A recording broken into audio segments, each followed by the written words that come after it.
کوئی سوال نہیں ہے؟ میرا سوال ہے جی معرفت کیسے حاصل ہوتی ہے؟ ہاں گڈ. معرفت کیسے حاصل ہوتی ہے؟ کون جواب دے گا؟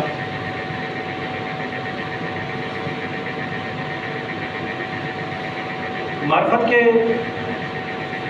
مجھے پھر دوسری طرف جانا پڑے گا، کوئی بات نہیں. دیکھیں، ہم نے کہا تھا کہ انسانی عقل اس کو قوی کرنے کے لیے، اس کو مضبوط کرنے کے لیے، اس کی کمپیٹنسی کو بڑھانے کے لیے، اس کو کمپیٹنٹ بنانے کے لیے، تاکہ انسان صحیح سوچے، کس چیز کی ضرورت ہوتی ہے؟ نالج کی، یعنی علم کی ضرورت ہوتی ہے. اب یہ جو علم ہے، معرفت ہے، اس کے مختلف مراحل ہے اور مراتب ہے.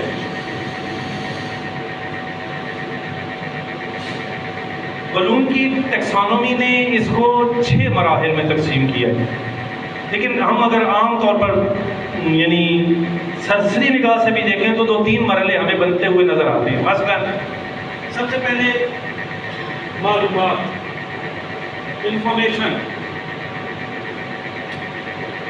کسی چیز کے بارے میں بھی انفارمیشن، وہ کیسی ہے، کتنی ہے، اس کے حصے کتنے ہیں، یہ کیا ہے، یہ ہم اس کو علم سمجھ رہے ہوتے ہیں. اور اگر آپ اسکولوں میں پڑھاتے ہیں یا اسکولوں میں پڑھتے ہیں تو آپ دیکھیے گا کہ آپ کو صرف یہی پڑھایا جا رہا ہے، اور یہ سب سے کم درجہ ہے علم و معرفت کا، کہ آپ کے پاس معلومات ہونی چاہیے. اور ہم کسی کو ناپنا ہو کہ یہ کتنا بڑا عالم ہے تو یہ اس سے سوال کرتے ہیں کہ وہ حضرت موسیٰ کی ماں کا نام کیا تھا، حضرت علی علیہ السلام کی دادی کا نام کیا تھا. یہ سوال کر کے ہم یہ ناپنا چاہ رہے ہوتے کہ یہ کتنا بڑا عالم ہے، حالانکہ یہ معلومات ہیں. اور یہ معلومات اتنی آسان ہیں کہ آپ ایک انگلی کی کلک پر کسی بھی ٹاپک کے اوپر اتنی معلومات حاصل کر سکتے ہیں کہ آپ کی سوچ سے باہر. کوئی بھی ٹاپک لیں، آپ لکھیں، کلک کریں، ساری معلومات آپ کے سامنے آ جائیں گی. اس کا مطلب یہ ہے کہ معلومات یہ کوئی علم نہ ہوا. جو کام اتنا آسان ہو کہ ایک انگلی کے اشارے پر وہ ساری معلومات آپ حاصل کر لیں. اچھا دوسرا کیا ان کو حفظ کیا جا سکتا ہے؟ ساری معلومات جتنی آج کل انفارمیشن جنریٹ ہو رہی ہے، کیا ان سب انفارمیشن کو یاد کیا جا سکتا ہے؟ نہیں، ممکن ہی نہیں. بلکہ آپ کی اپنی زبان کے تمام الفاظ آپ کو یاد نہیں ہوتے. یہ کیسے ممکن ہے کہ آپ جو ہے سب انفارمیشن کو یاد نہ، جس کو یاد نہیں کیا جا سکتا ساری کو، اور حاصل کرنا اتنا آسان ہے کہ آپ ایک اشارے سے حاصل کر سکتے ہیں، اس کے اوپر وقت کیوں لگائیں؟ ہم بچے کی پوری زندگی لگا رہے ہوتے ہیں انفارمیشن حاصل کرنے پر. اس کا میں آپ کو بتاتا ہوں کہ دلیل. آپ کبھی کسی کا کوسچن پیپر اٹھائیں اور دیکھیں، کوسچن کس سے شروع ہوتے ہیں؟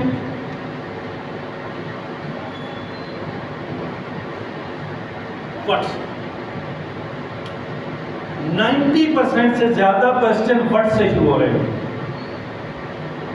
یہ صرف انفارمیشن دے رہے ہیں. پوچھ بھی ہم کیا لے رہے ہوتے ہیں؟ انفارمیشن. چونکہ دی ہوئی انفارمیشن ہے، انفارمیشن ہی پوچھ رہے ہوتے ہیں.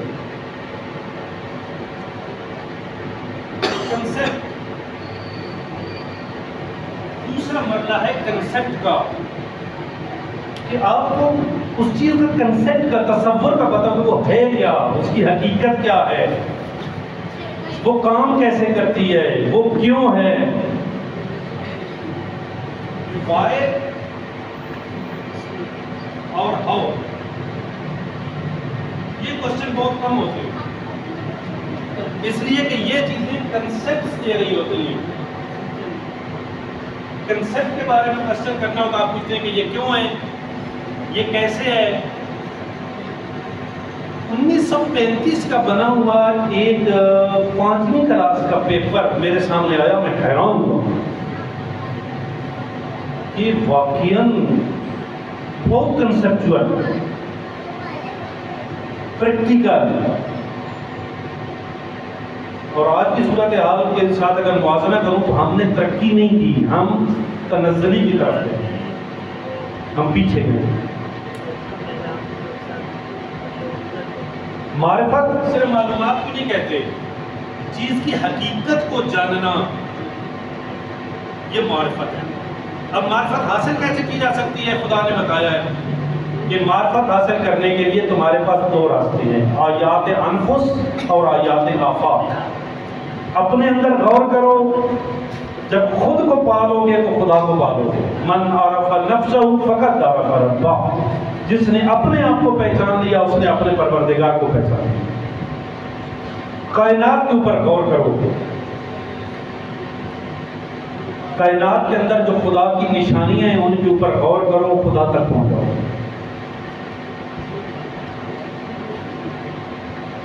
البتہ غور کرنے سے، آیات انفس، اپنے اندر بھی غور کرنے سے، تعقل کرنے سے، سوچنے سے، کائنات پر بھی سوچنے سے، نہ یہ کہ صرف دیکھنے سے۔ پہاڑوں کے درمیان جا کر بیٹھ جاؤ، تازگی لے لو، سوچ لو۔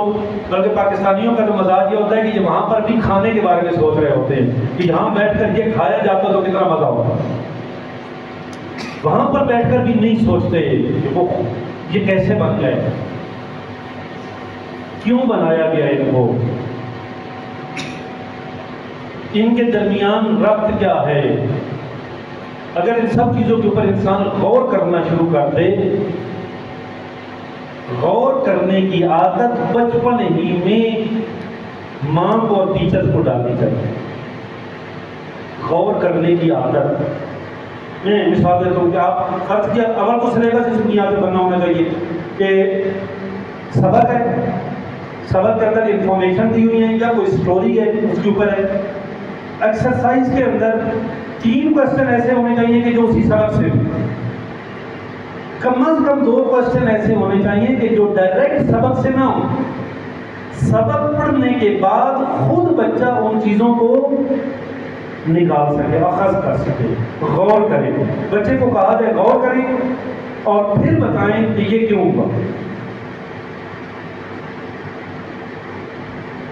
فرض کے سلیبس نہیں بنا ہوا، ٹیچر تو یہ کام کر سکتا ہے، ماں تو یہ کام کر سکتی ہے، باپ یہ کام کر سکتا ہے، اور یہ کوئی ہمارا کام نہیں ہے۔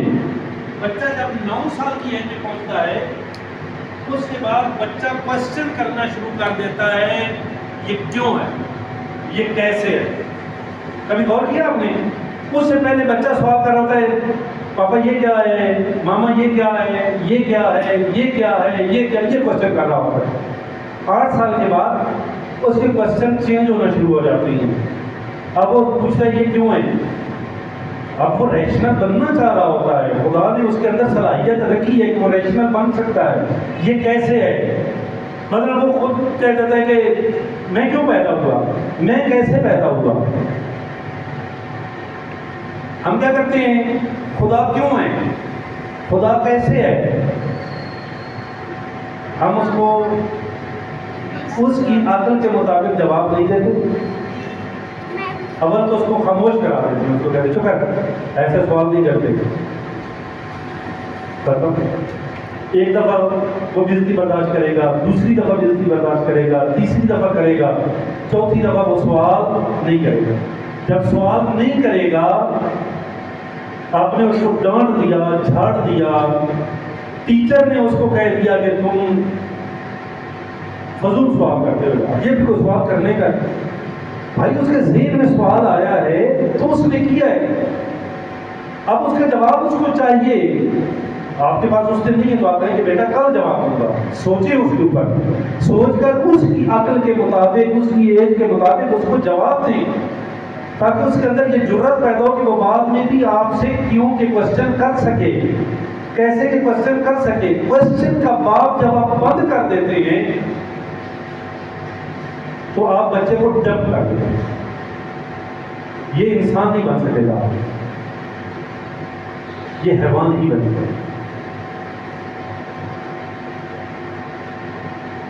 ہم خود راستہ بند کرتے ہیں، خدا نے اس کے اندر رکھا ہے کہ وہ سوال کرتا ہے۔ آپ کو تجربہ کر لیں، خصوصاً یہ 8 سال کے بعد بچہ جو ہے نا وہ کوشچن اس انداز میں کرنا شروع کر دیتا ہے، یہ کیوں ہے، یہ کیسے ہے، اور عجیب عجیب سوال ہمیں عجیب لگتے ہیں، حقیقت میں وہ اس کے اندر وہ سوال ڈیولپ ہو رہے ہوتے ہیں، وہ سیٹسفیکشن چاہ رہا ہوتا ہے۔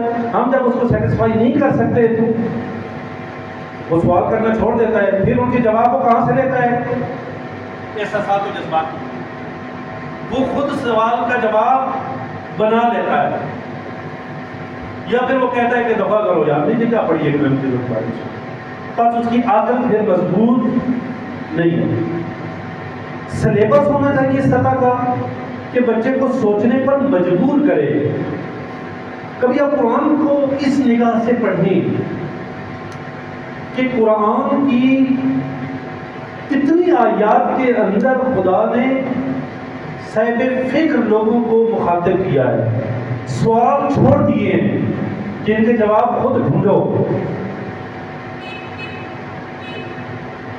اسی طرح استاد کو بھی سوال چھوڑ دینے چاہیے۔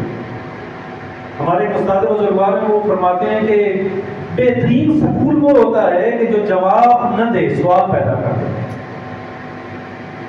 ہمارا کیا ہے کہ بہترین استاد وہ ہے کہ جو زیادہ سوالوں کے جواب دے دے، نا جو زیادہ سوال پیدا کرتے وہ بہترین استاد ہے۔ سوال پیدا کر دے، بچے کو مجبور کر دے کہ بچہ محنت کر کے خود ان کے جوابات ڈھونڈے۔ یہ جو سوال ہے نا، یہ حقیقت میں فیول ہوتا ہے، یہ ایندھن ہوتا ہے، بچہ رکتا نہیں ہے۔ کبھی آپ غور کریں، اپنے بچے کو ہی کہہ دیں کوئی کام دے دیں، سوال کہ یہ سوال ہے، اس کا جواب چاہیے، وہ کہاں جائے گا اور جا کر اس کا جواب ڈھونڈ کرنے کا ہے۔ غلط بھی ہو سکتا ہے لیکن محنت وہ ضرور کرے گا، اس ایج میں خصوصاً۔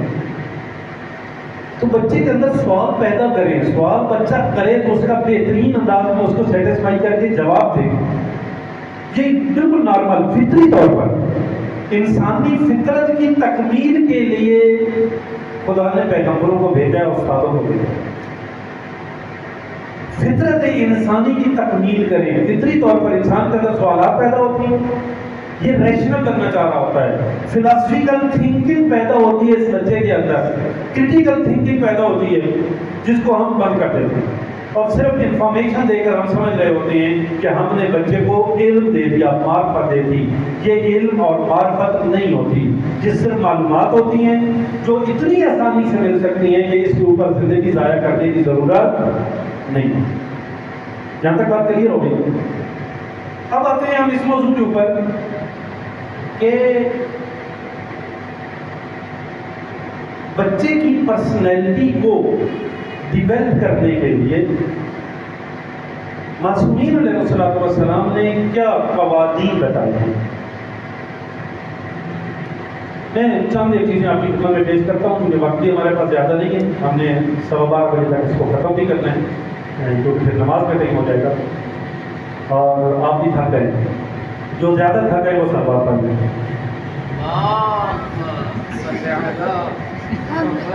جو ابھی آئے ہیں وہ سب بات پڑھ لیں۔ میں نے